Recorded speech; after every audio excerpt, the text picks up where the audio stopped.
कई साल पहले यूपी में एक छोटा सा लोकल रेडियो स्टेशन हुआ करता था।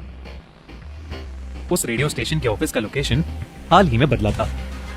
23 साल का ऋषभ वहां एक आरजे यानी रेडियो जॉकी था जो नाइट शो किया करता था। ऋषभ का नाइट शो काफी मजेदार होता था, जिसमें वो लोगों को प्रैंक कॉल किया करता था और अपने लिसनर्स को बहुत एंटरटेन करता था। नया ऑफिस ऋषभ के घर से दूर था और इसीलिए जब उसे काम करते करते देर हो जाती थी तो वो कभी कभी रात में वहीं रुक जाता था। एक रात ऋषभ अपना शो स्टार्ट करने के लिए जब सब सेटअप कर रहा था तब उसने अपने ऑफिस के आखिरी कलीग को ऑफिस से जाते हुए देखा। यूजुअली इतनी रात में ऋषभ और उस रेडियो स्टेशन के वॉचमैन के अलावा वहां कोई और नहीं होता था। ऋषभ ने रोज की तरह अपना शो शुरू किया और अलग अलग लोगों को प्रैंक कॉल्स करने लगा। वो लोगों को एंटरटेन करके खुद भी बहुत एंजॉय करता था, लेकिन उसे क्या पता था कि उसकी सारी खुशी डर में बदलने वाली है। जब उसने अपनी आखिरी प्रैंक कॉल की तो कॉल काफी देर तक रिंग हुई, घंटी बजती रही और ऋषभ कॉल को कट करने ही वाला था, लेकिन तभी किसी ने उसका कॉल उठा लिया। मिमिक्री करते हुए जैसे ही वो शुरू हुआ, उस कॉल पर बहुत अजीब सी एक आवाज सुनाई दी। उसे ऐसा लग रहा था कि जैसे कोई बहुत जोर से हाँफ रहा हो। ऋषभ डर गया और उसने अपनी मिमिक्री छोड़ उस प्रैंक को बीच में ही बंद कर दिया। ऋषभ ने घबराते हुए पूछा, हेलो, कौन बोल रहा है? सब ठीक तो है ना? आप कहीं किसी मुसीबत में तो नहीं?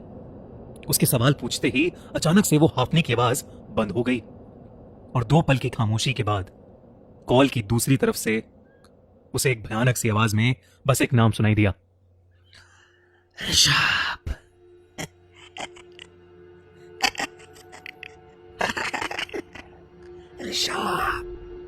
ऋषभ आरजे चालबाज के नाम से मशहूर था और उसका असली नाम कोई नहीं जानता था। कॉल पर अपना असली नाम सुनकर ऋषभ घबरा उठा। इससे पहले कि वो कुछ बोल पाता, उसे एक औरत की चीख सुनाई दी और कॉल अपने आप कट गई। उसे समझ ही नहीं आया कि अभी उसके साथ ये क्या हो गया था। ऊपर से और अजीब बात तो ये थी कि उसकी कॉल कटते ही रेडियो स्टेशन के सभी सिग्नल भी जा चुके थे। यहां तक कि उसके फोन का सिग्नल भी नहीं आ रहा था। धीरे धीरे उस रिकॉर्डिंग रूम की लाइट्स फ्लिकर करने लगी। ऋषभ को अब थोड़ा डर लगने लगा था। वो रूम से निकलकर लॉबी में आया। उसने देखा कि लॉबी की लाइट्स भी वैसे ही फ्लिकर कर रही हैं। उसने वॉचमैन को आवाज लगाई, लेकिन वहां कोई भी नहीं था। तभी अचानक लॉबी में पड़ी एक रिवॉल्विंग चेयर अपने आप ही स्लाइड होते हुए उसके पास आ गई। ये देखकर ऋषभ के होश उड़ गए और वो तेजी से वहां से भागकर मेन डोर की तरफ भागा, लेकिन ऑफिस का मेन डोर न जाने कैसे लॉक पड़ा था। उसने फिर से चीख चीख के वॉचमैन को आवाज लगाई, मगर कोई उसकी मदद के लिए नहीं आया। तभी अचानक उसे पायल की छन छन सुनाई दी। गहरे सन्नाटे में उसे सिर्फ उस पायल की और एक औरत के धीरे धीरे हंसने की आवाज आ रही थी। तभी उस शीशे वाले दरवाजे में उसे एक भयानक गायन का साया दिखा। ऋषभ ये देखकर मानो अपनी जगह पर जम सा गया। सफेद साड़ी में अपने लंबे बिखरे बाल लिए वो औरत ठीक ऋषभ के पीछे खड़ी थी। उसके हाथ इतने लंबे थे और चेहरा इतना डरावना कि किसी के भी पसीने छूट जाएं। ऋषभ ने जैसे ही पीछे मुड़कर देखा, वो डायन जोर से चिल्लाई और दरवाजे पर लगा शीशा टूट गया और ऑफिस की सारी लाइट्स ऑफ हो गईं। ऑफिस के अंधेरे में कांच की खिड़की से आती हुई चांद की उस रोशनी में ऋषभ को बस वो सफेद साड़ी वाली औरत अपने ठीक सामने खड़ी दिख रही थी।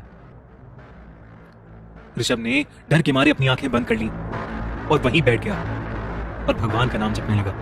कुछ देर बाद मेन डोर बाहर से अनलॉक हुआ और वॉचमैन हड़बड़ी में अंदर आ गया। उसने देखा कि ऋषभ एक कोने में बैठा कपकपा रहा है। उसने ऋषभ को पुकारा, लेकिन ऋषभ उसे कुछ बोल ही नहीं रहा था। उसने जैसे ही ऋषभ के कंधे पर हाथ लगाया, ऋषभ ने अपना चेहरा ऊपर किया और उस वॉचमैन को देखकर जोर से चिल्लाया, तू अभी तक? चले जा। ये चिल्लाते ही ऋषभ बेहोश होकर नीचे गिर गया। कुछ देर बाद जब उसे होश आया तो वो वॉचमैन उसके बगल में पानी का ग्लास लिए बैठा था। ऋषभ अब नॉर्मल था। ऑफिस की लाइट भी वापस आ चुकी थी और ऋषभ के फोन का नेटवर्क भी। उसने ऋषभ को पानी पिलाया और उससे कहा, ऋषभ सर, मैं आपकी हालत देखकर हैरान नहीं हुआ। हमारे साथ भी कई रातों से कुछ अजीब चीजें हो रही हैं। कभी हमारी चीजें इधर से उधर हो जाती, तो कभी हमें किसी औरत की अजीब सी आवाज आती थी। कभी कभी तो ऐसा भी लगता था कि किसी अदृश्य शक्ति ने हमको धक्का दिया हो। लेकिन कुछ रात पहले हमको एक सफेद साड़ी वाली औरत दिखाई दी। उस औरत ने हमसे कहा, ये बिल्डिंग उसका घर तोड़ के बनाई गई है और अब वो बिल्डिंग ही उसका घर है। वो किसी भी और को यहाँ रहने नहीं देगी और उसने हमसे सबको ले जाने के लिए कहा। जब ये बात हमने मैनेजर साहब को बताई तो उन्होंने हमें डांट दिया। उन्होंने कहा कि अगर हमने ये बात किसी को भी बोली तो वो हमको नौकरी से निकाल देंगे। इसलिए हमने किसी को कुछ नहीं बोला। लेकिन जब आज आपके साथ ये सब हुआ तो हमसे आपको बताए बिना रहा नहीं गया। उस वॉचमैन का कहा सुनकर और इसी खौफनाक घटना से गुजरने के बाद ऋषभ बहुत ज्यादा घबरा गया।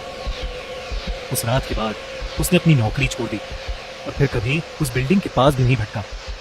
कुछ समय बाद ऋषभ के एक कलीग ने उसे बताया कि वो नई जगह शापित थी और सिर्फ ऋषभ ने ही नहीं, कई सारे लोगों ने उस औरत को वहां देखा था।